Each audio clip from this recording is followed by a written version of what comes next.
নমস্কাৰ আমাৰ SSCD 2024 একো আপডেট নাই ফিজিকেলৰ যেহেতু আপডেট নাই সেই সময়ছোৱাত আমাৰ কেণ্ডিডেট সকলৰ এটা বহুত ডাঙৰ কুৱেশ্যন আছে যিসকলে মানে SSCD 2025ত এপিয়াৰ হ'ম বুলি ভাবি আছে বা যিসকলে SSCD 2024ত অকমান মাৰ্ক কম আছে যিয়ে ভাবে যে মোৰ ফাইনেল সিলেকশন নহব পাৰে তো তেনেকুৱা কেণ্ডিডেটৰ বাবে মানে এটাই ডাউট আছে যে যেটো 2024 মানে 24ত এপ্লাই খোলা আৰু মানে 25ৰ যেটো ভ্যাকেন্সি আহিব লগা আছিল আমাৰ 27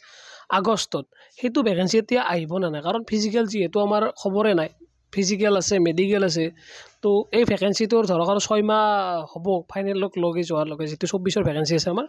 তো তেনে ক্ষেত্ৰত আৰু এটা ভ্যাকেন্সি এপ্লাই ষ্টাৰ্ট হ'ব না এটো সকলোৰে ডাউট তো সেই ডাউটৰ ওপৰত ক্লিয়াৰ কৰিম তো এইখন হল আমাৰ 25ৰ ক্যালেন্ডাৰখন আৰু এই কেছে 25ৰ ক্যালেন্ডাৰখনত আমি দেখিব পাৰো ইয়াত কনস্টেবল যদি মানে SSC যদি 2025 টো মেনশন আছে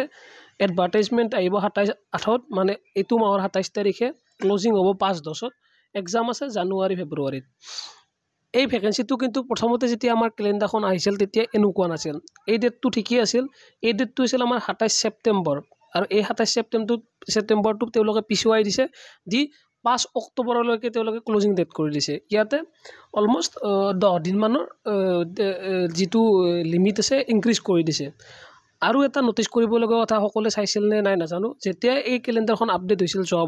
বছৰ যেতিয়া ক্যালেন্ডাৰখন আপডেট হৈছিল তেতিয়া দুটা ভ্যাকেন্সি আছিল ক্যালেন্ডাৰত তো এই ভ্যাকেন্সিটোৰ যেটো আমাৰ ৰিটেনৰ এক্সামিনেশন টাইম আছিল হেতু আমাৰ কি দিয়া আছিল ডিসেম্বৰ - জানুৱাৰী 2025 কিন্তু এই ভ্যাকেন্সিটো এতিয়া মাজতে তেওঁলোকে মানে ডেটটো এক মাহ আৰু পিছুৱাই দি জানুৱাৰী ফেব্ৰুৱাৰী 2025 কৰিছে এই চেঞ্জেছখিনি এই দুটা চেঞ্জেছ হৈছে এই ক্যালেন্ডাৰখনত এতিয়া কথা হল আজি যেহেতু 16 আগষ্ট আৰু মাজতে মাত্ৰ 11 দিন সময় এই ভ্যাকেন্সিটো আহিবলৈ মোৰ হিচাপত এই ভ্যাকেন্সিটো যদি নাহিল হয় এই ভ্যাকেন্সিটো কেতিয়াবা এওঁলোকে ইয়াৰ পৰা ৰিমুভ কৰি দিলে হয় বা ডেটটো পিছুৱাই দিলে হয় এতিয়ালৈকে তেওঁলোকে আজি 10 দিন আগলৈকে যেহেতু ভ্যাকেন্সিটো যেনেকুৱা আৰু তেনেকুৱাই আছে তো ভ্যাকেন্সিটো তেওঁলোকে মোৰ হিচাপত আৰ চেঞ্জ নকৰে যদি একদম প্ৰবলেম হৈ যায় তেওঁলোকৰ কাৰেন্ট ভ্যাকেন্সিটোৰ লগত যদি একদম মাৰ্চ কৰি যায় বুলি ভাবে হয়তো অকমান ইয়াতে এক্সটেন্ড কৰি দিব পাৰে এসপ্তাহ মান আগত যেটো 27/8 আছিল এইটো হয়তো 2 মাহ পিছুৱাই 27/10 কৰি দিব কিন্তু ভ্যাকেন্সিটো ক্যান্সেল কেতিয়াও নহয় আৰু এতিয়া আজি যেহেতু 10 দিন আছে এই 10 দিনতটো চান্সও বহুত কম আছে যে ভ্যাকেন্সিটো লেট হৈ যাব তো মই ভাবো যে এই ভ্যাকেন্সিটো 27 অক্টোবৰত একদম সময়মতে আহিব আৰু আমাৰ যেটো কাৰেন্ট ভ্যাকেন্সি আছে হেতুৰ লগত অলপো মানে কলাব নহয় কাৰণ আমাৰ এই ভ্যাকেন্সিটো অক্টোবৰ মানলৈকে শেষ হৈ যাব এই ভ্যাকেন্সিটো অনলাইন এপ্লাই চলি থাকিব ইয়াতে নো প্ৰবলেম আৰু ইয়াৰ যেহেতু ৰিটাৰ্ণ জানুৱাৰীত আছে জানুৱাৰী ফেব্ৰুৱাৰী বহুত দিন আছে হাতত সময় তো এই ভ্যাকেন্সিটো আৰামছে শেষ হৈ যাব আৰু এই ভ্যাকেন্সিটো নতুন ভ্যাকেন্সি ষ্টাৰ্ট হৈ যাব এইখিনিয়ে বাকি আমি এনেকুৱা আপডেট আলোচনা কৰি থাকিম মোৰ এমাহ দুমাহ ধৰি অকমান ভিডিঅ'ত বহুতে ডিলে হৈ আছে বহুত মানে এসপ্তাহ 10 দিনৰ ডিলে হৈ যাইছে কিন্তু আৰু মই সময় দিব ট্ৰাই কৰিম যেহেতু মই ইউটিউব দুৱে নকৰি কিবা বেলেগ কাম কৰি থাকো হেতুৱে বাকি লাষ্ট ভিডিঅ'ত আমাৰ একাডেমি সাৰে কিবা কিবি কৈছিল তেখেতক মই ক্ৰেডিট ল বুলি কওঁতে তো তেখেতক আৰু কি কম তেখেতে টুক্কা মাৰি লোৱা চাকৰি পা আমি হেনেকুৱা নহয় যেহেতু যেহেতু মানে নিগেটিভ নাছিল এক্সাম পেপাৰ ইজি আছিল তো টুক্কা মাৰতে চাকৰি হৈ গৈছে পাৰে যদি 21 22 23ত যেনেকৈ মই 40 92 এবাৰ 121 লৈকে স্কোৰ কৰিছে হেতু কৰি দেখাওক তেতিয়া তেওঁ মোৰ লগত কথা পাতিব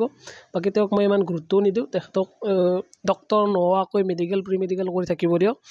লগাহলে আমি কৈ দিম আমাৰ কোনবা চিনাকি আছে যদি লগাহলে আমি ফেস টু ফেস যেখানে 100 টকা দি কেনে প্ৰি মেডিকেল কৰি আহিম পইচা যেহেতু মেটাৰ কৰে পইচাই যেহেতু মেন বাকি ডক্টৰ নোহোৱাকৈ মেডিকেল হৈ যায়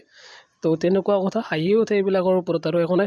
আজিৰ ভিডিঅ'টো এখিনিয়ে আৰু মই ভিডিঅ' কন্টিনিউ কৰিম আৰু ইম্পৰ্টেন্ট টপিক বিলাক কন্টিনিউ কৰিম লগতে এটা সকলোকে কওঁ যে এই ভ্যাকেন্সিটো যেটো আমাৰ আহিব ভ্যাকেন্সি 25ৰ ভ্যাকেন্সিটো তাৰ বাবে যদি